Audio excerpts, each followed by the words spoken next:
Greetings and welcome. I am Joffrey, and today I wish to discuss levies in EU5, and the fact that, according to nearly every video that I've seen thus far on EU5, and all of the footage that we have come to amass together from all these content creators, you can see that levies early game are insane if you are able to stack all the modifiers that you can to get more of them.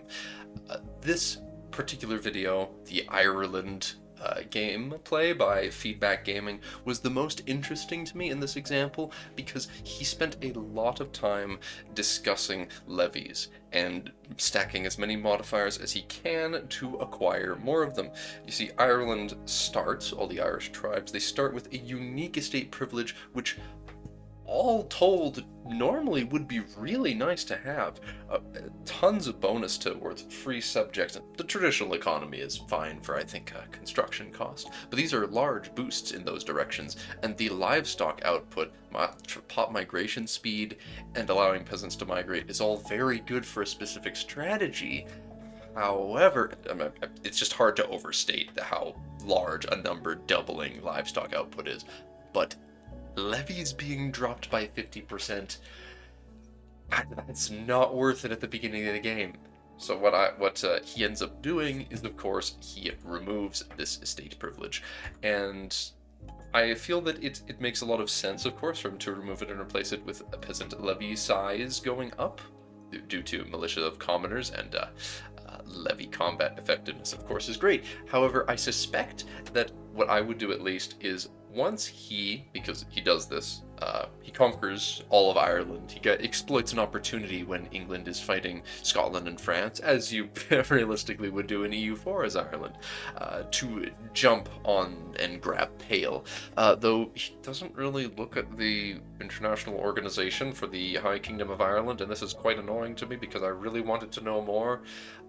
Perhaps somewhere out there someone has got more information on it, and if anyone does, I would really appreciate any comments about that subject, because I really want to know. Me and everyone on my Discord have been just itching to find out how that works.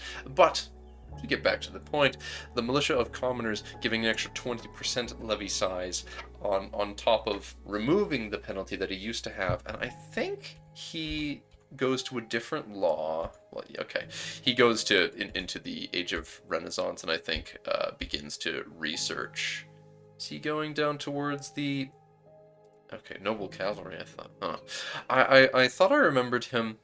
Well, it's curious that he doesn't do it, but when the next... Oh, because the Age of Renaissance won't have started yet, of course. 10 years into the game, the Age of Renaissance will begin, and you were able to choose your focus for the era.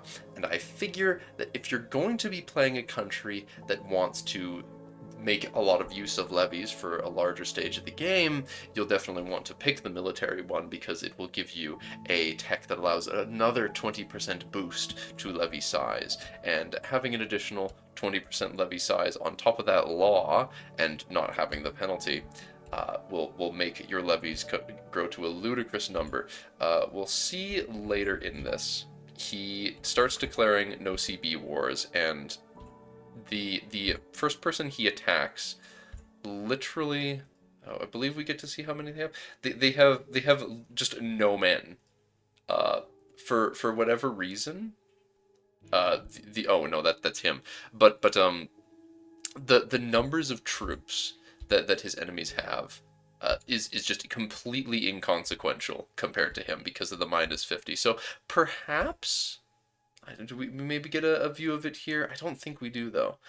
No, there's nowhere we can see it. But we are weaker than them. That message is just wrong as well, of course, because his army that he can raise being 1.2 thousand men, and he hasn't even integrated all these lands he's conquered yet by this point.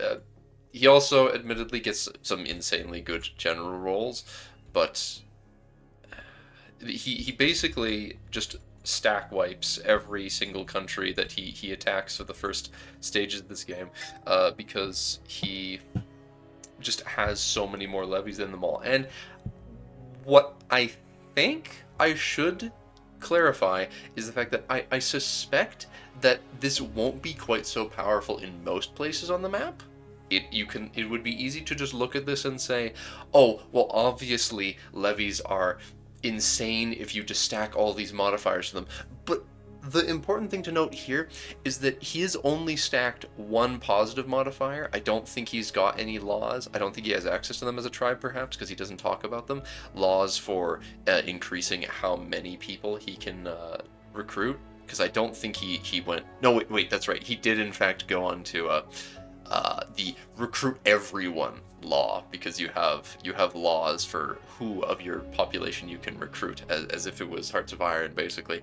And he picked just everyone, which is a very broad term in a very disturbing way, and that makes your population unhappy, but it gives you a little boost to levy size. Only 5%, but most of the laws give you penalties to levy size, so in that case, he has stacked an insane number of modifiers that give him extra levy size as a country surrounded by people who start with a 50% penalty.